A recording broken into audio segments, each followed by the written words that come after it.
My name is Barnaby Southcombe. I'm the director of I, Anna. Things ain't what they used to be. We can meet the men we want now. We can choose.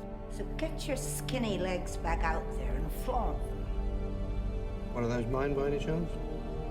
As a matter of fact, it is. George Stone. Hello, George. It's a noir thriller with a psychological element and a love story set in London.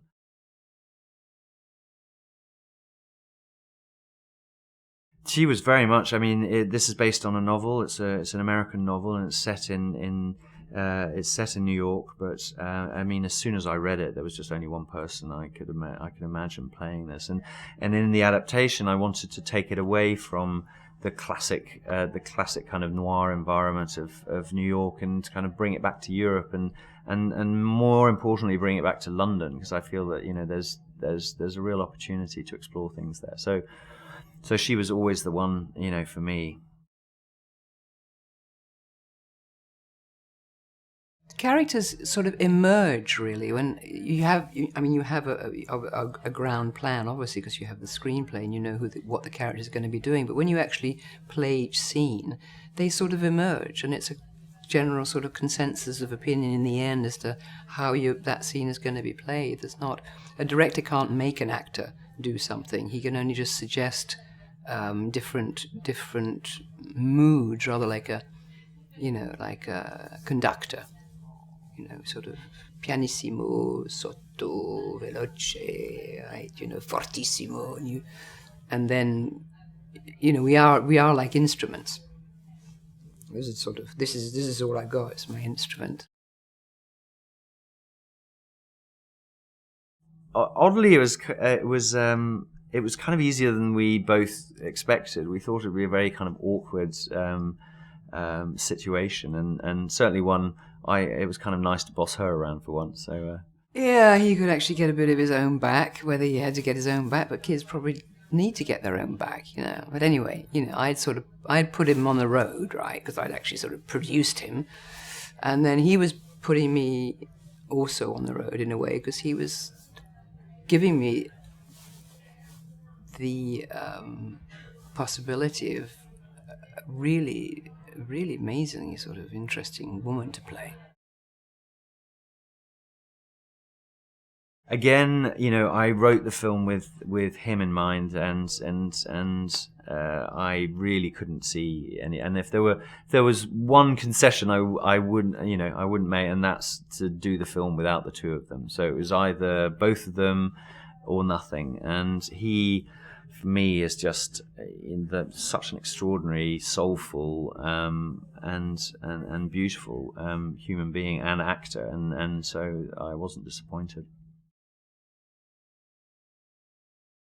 Gabriel, I've wanted to work with for a long time, because I've always found him really, really moody and soulful. I thought we'd really go well together, and I think we do in this film. I think we make a good couple.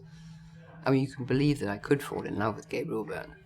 It's probably happened anyway.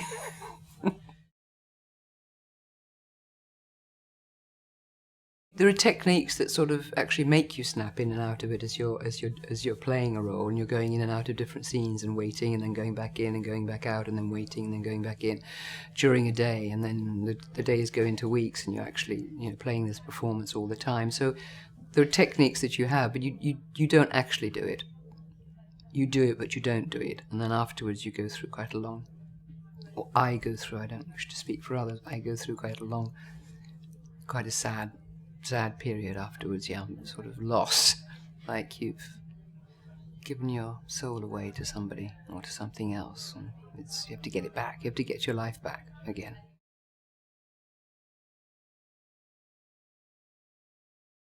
I mean, a lot of the films of the French noir of the 70s and kind of early 80s were very much my references for this film. Max et les Ferrailleurs by Claude Sautet, and Le Choix des Armes from Alain Corneau, and it's very much about also what the French were doing so well is meeting of these kind of monstres sacrés, they call them, these kind of great icons of cinema. And for me, Charlotte and Gabriel are those kind of iconic characters, and who had never been together. And so I felt it was very much about getting these two people together in this environment. I think the overriding one is